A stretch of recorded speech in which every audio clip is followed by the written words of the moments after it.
Well guys, welcome, and today I'll be teaching you how to operate any operating system within your Windows or Mac PC. First, you got to understand what's a virtual machine. A virtual machine is the virtualization or emulation of a computer system, and these virtual machines are based on computer architectures and provide the functionality of a physical computer. Now, what does that all mean? So like BlueStacks, it basically is an emulator, which means you can run another system within another system. Like in BlueStacks, you can run Android and you can play Android games. So just like that, this is a virtual machine, you can run anything. Now, the top VM softwares are VirtualBox, VMware, Parallels, and Azure. But for this time, we will be using the two main software, and in particular, we'll use VMware. Now, everything I'll demonstrate in this video can be replicated in VirtualBox. It's not too different.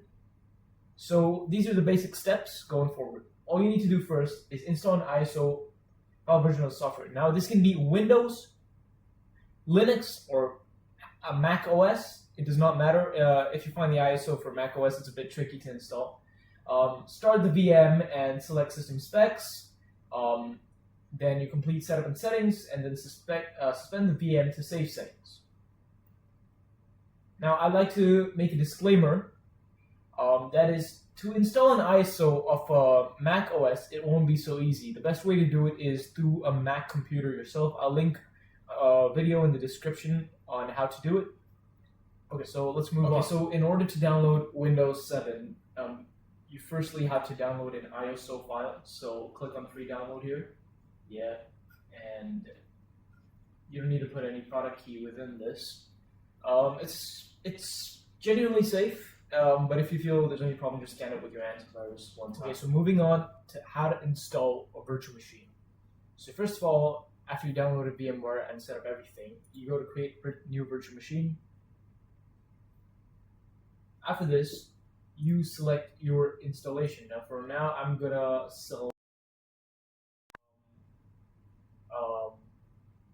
Windows 7. Yeah, it can be anything, but my ISO is a Windows 7 one. So for now, you wanna skip the product key information, or if you have one, you could put it now, but you wanna skip it for now. Yeah, and let's download one. I'm gonna put a limited size. I'm gonna put 16 GB in. And now you get to the point where you need to custom your hardware. Yeah. So you could put any amount of GB you want in here. Obviously, you can't put 128 GB if your computer doesn't have it. But usually, if you have upwards of around 8 GB, you should put 4 GB, and if you have 16 GB, you should be somewhere between 6 GB. So, it's not really that deep, but I'm going to put it at 5 GB for now. It doesn't have to be exact. Yeah.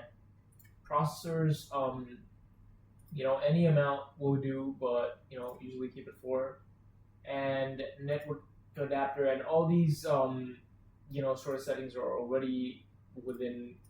Obviously you can adjust this based on your USB devices, but genuinely, I think all of these are done.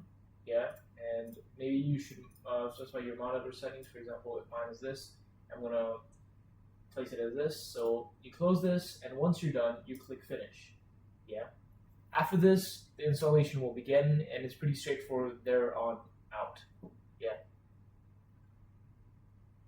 So as you can see, it's setting up right now, and quite soon it's going to be a successful installation. Okay, now we have finally reached the point where we operate this now.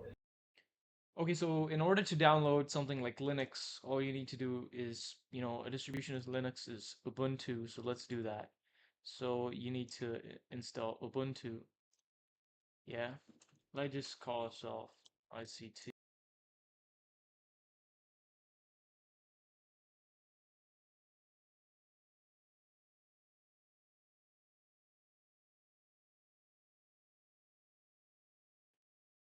You might want to customize the hardware, give it a good, no, 6, I'm gonna give it 6 GB, yeah, processors, processors.